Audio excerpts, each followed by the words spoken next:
Информационная служба «Осетия ТВ» – главные темы выпуска. Безопасность проведения новогодних праздников обсудили в правительстве. О состоянии антитеррористической защищенности и противопожарной безопасности сегодня доложили главе Северной Осетии Теймуразу Мамсурову. Беженцам из Украины решили помочь сотрудники республиканского МЧС. В пункты временного размещения в Беслане и Владикавказе они привезли теплые вещи и обувь. Сегодня в нашей стране празднуют День Героев Отечества. В столице Северной Осетии в слово «Владикавказ» выстроилось 550 человек из 12 школ города. Эти и другие темы далее подробно. В преддверии новогодних и рождественских праздников места массового скопления людей проверят пожарные и кинологи.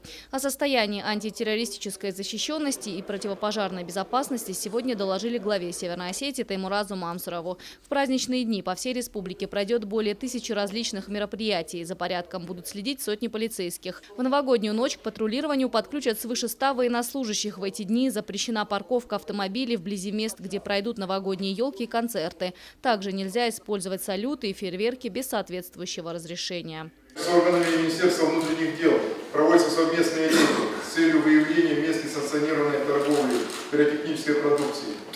А те места, которые у нас определены для торговли, это у нас 4 объекта на территории республики, значит, по ним проведены проверки, и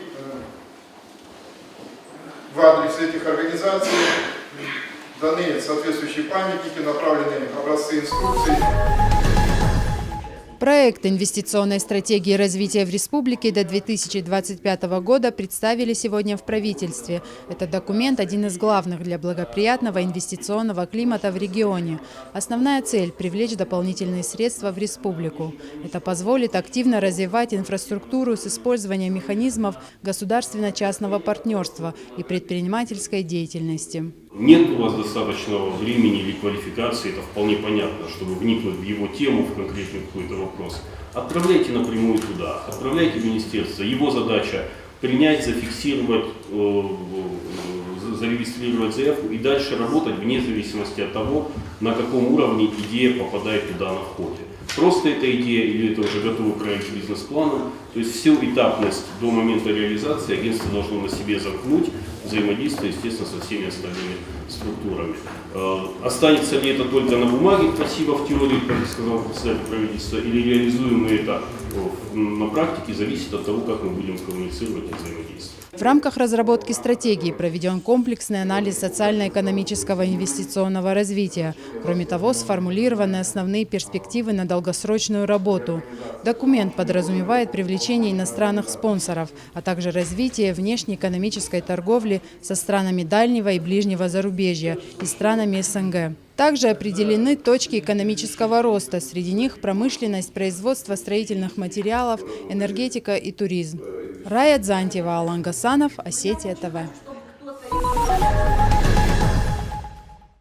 Большие пакеты с подарками. Здесь все, что сейчас так необходимо вынужденным переселенцам из Украины, которых летом приняла Северная Осетия. Попавшим в беду людям решили помочь сотрудники республиканского МЧС. В пункты временного размещения в Беслане и Владикавказе они привезли теплые вещи и обувь. Не забыли и о малышах. Для них подготовили сладкие подарки под елочку. От Главного управления, от всех подчиненных подразделений наших, это отряд Федеральной противопожарной службы, Центр управления в кризисных ситуациях. Это именно по инициативе самого личного состава, который, естественно, не хочет остаться в стороне от беды, люди оказались в которой. Ну и это на добровольных началах собрали и сейчас вручаем. Маленькую Машу Сторожук не узнать. Только что была просто девочка с косичками, а вдруг стала настоящей Снегурочкой. Нарядная розовая куртка с узорами, белая шапка с мохнатыми ушками, веселые теплые сапожки. Размер подошел точь-в-точь. Маша и ее старшая сестра Лиза благодарят за обновки. Спасибо всем, что в нас свой личный дом. Спасибо всем за то, что вы нас одеваете и кормите. Спасибо. 10-месячный Кирилл притих на руках у мамы Юли. Слишком много незнакомых людей вокруг. Женщина благодарит осетинских спасателей и рассказывает, что с мужем планирует обосноваться здесь. Возвращаться некуда. Мы уезжали летом, и сильно мы коляску брали.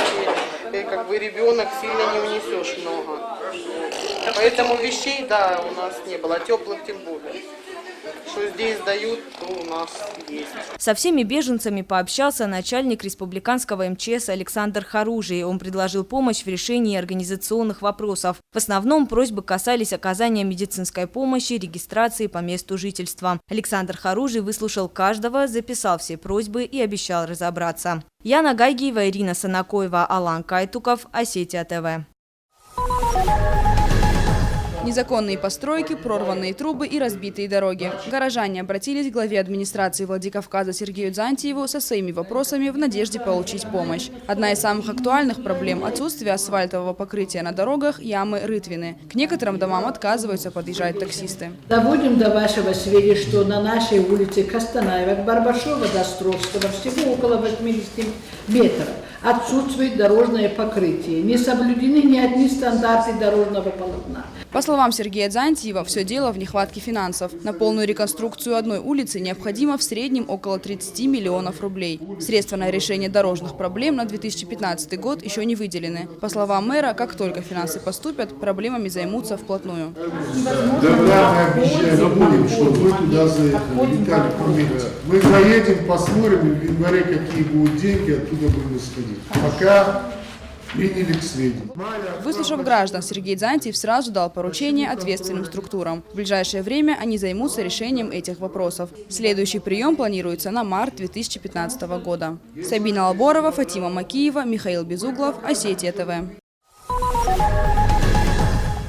Сегодня в нашей стране празднуют День Героев Отечества. На площади Плива в слово «Владикавказ» выстроилось 550 человек из 12 школ города. Акции предшествовало несколько репетиций, но праздник состоялся, и ребята запомнят его надолго. Когда мы стояли, держали знамя, я слышал эту песню и, честно, вспоминал дедушку, то, что он воевал, то, что мне рассказывали мои родители, что он воевал, принимал участие, и я чувствую гордость за него. История праздника зародилась еще в XVIII веке, в эпоху Екатерины II. В этот день, много лет назад, императрица учредила орден Святого Георгия Победоносца. Именно поэтому главным символом акции стала Георгиевская лента. Героическим прошлым может гордиться и Владикавказ. 7 лет назад ему было присвоено звание города воинской славы. Под песню о столице родной республики в исполнении Руслана Кабалоти в небо полетели 2500 воздушных шаров. Певец рассказал, что в его семье тоже были фронтовики. Хотелось бы соответствовать этому имени, соответствовать этому уровню, который мой старший, эту планку, которую он поднял, надо ей соответствовать. И поэтому я стараюсь, работаю над тем, чтобы мои шаги были правильными и во благо и моего края, во благо моей страны, во благо моей семьи. И я хочу быть достойным наших старших. Подобные мероприятия придают новый мощный импульс военно-патриотическому воспитанию молодежи, пробуждают интерес к истории своего народа. Залина Губурова, Михаил Безуглов, Осетия ТВ. Асланбек Дзгоев – тренер, воспитавший целую плеяду знаменитых чемпионов. Это он стоял у истоков основания школы остинской вольной борьбы. В память об удивительном человеке сняли документальную картину «Глыба». Как рассказала режиссер ленты Любовь Азаматова, главное, на что она обратила внимание во время съемок, это то, как менялись лица людей, когда они называли имя своего тренера. Асланбек Захарович Дзгоев был невероятно силен, и ничто не могло его согнуть. Это было его ключевое качество. А потом мне вообще кажется, что все, кто с ним соприкасался, становились лучше, сильнее, умнее, благороднее.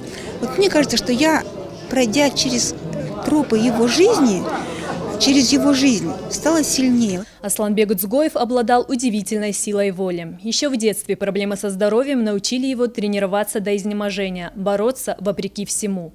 Этому он учил и своих подопечных. Будучи тренером-философом, Дзгоев разработал уникальную методику и добился феноменальных результатов. Ему удалось вырастить и сына чемпиона, что является редким случаем в мировой тренерской практике.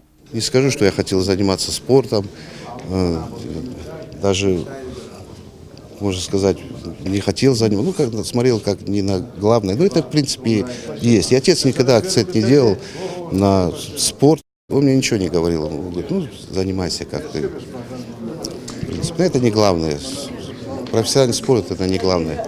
Главное – это остаться человеком, учиться, быть здоровым. В российской спортивной среде Асланбек Цгоев прослыл осетинским Нострадамусом. В начинающих спортсменах он безошибочно видел будущих победителей. Из его зала вышли чемпионы Европы, мира и Олимпийских игр.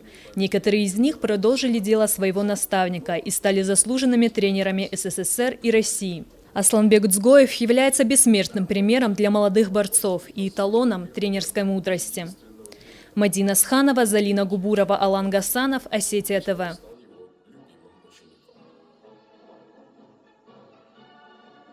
За время учебы на рабфаке Аслан